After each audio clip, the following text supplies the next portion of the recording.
I'm a 46-year-old single mom. Just last year, my daughters, 17 and 15, lost their father in a tragic accident. But the truth is, they had already lost him long before he died.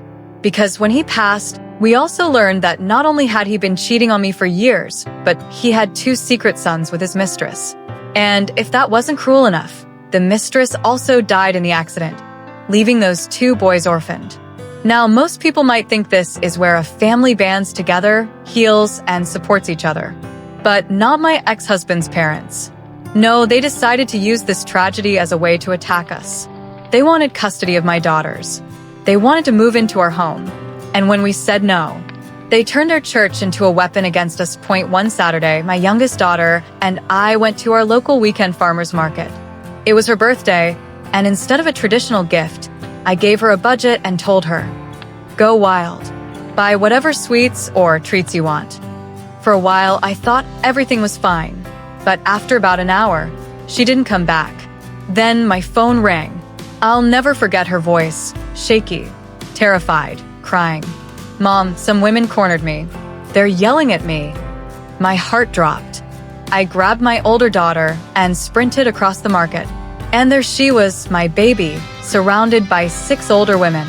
These women, strangers to her, were berating her, screaming that she was unchristian for refusing to spend time with her grandparents, accusing her of being heartless for not wanting to raise her poor orphaned baby brothers.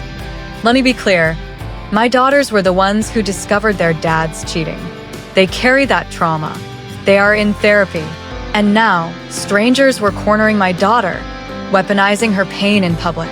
I shoved myself between them and my daughter. My oldest grabbed her sister's hand and rushed her to the car while I stood my ground. And these women had the audacity to look me dead in the eye and say, "You're worse. You refuse to obey your in-laws like a good Christian wife." I wish I could say I calmly walked away, but no. I unleashed years of pent-up rage. I ripped them a new one right there in the middle of the market. Voices rose, people stared, and eventually we were all told to leave.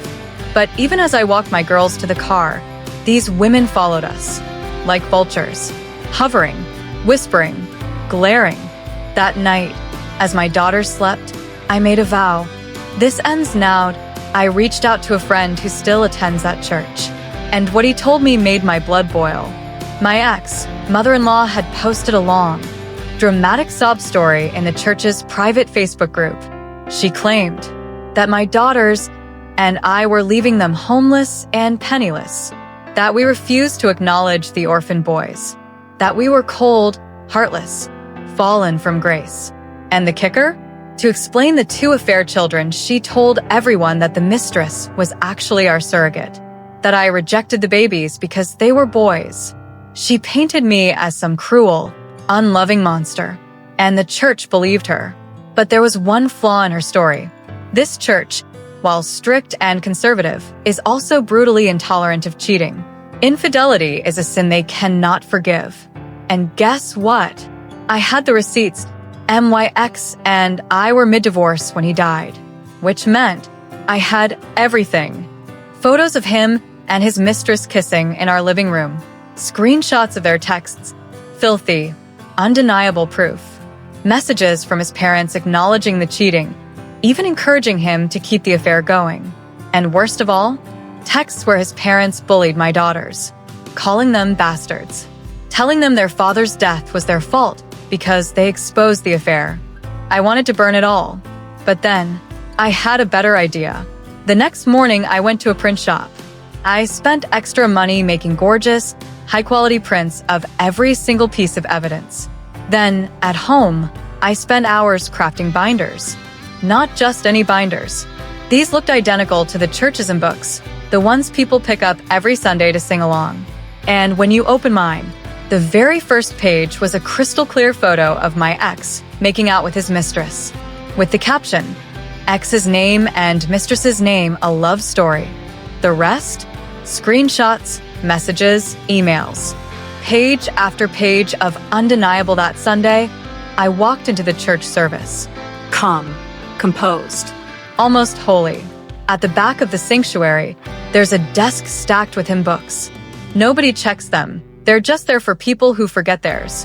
I slid my binders right into the stack. Then I left. And I waited.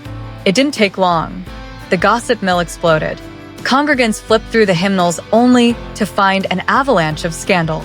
The cheating, the lies, the bullying. The Facebook group lit up. People called my ex a hypocrite, a disgrace. His mistress? Worse names than I can repeat here. And his parents? Enablers, manipulators, abusers.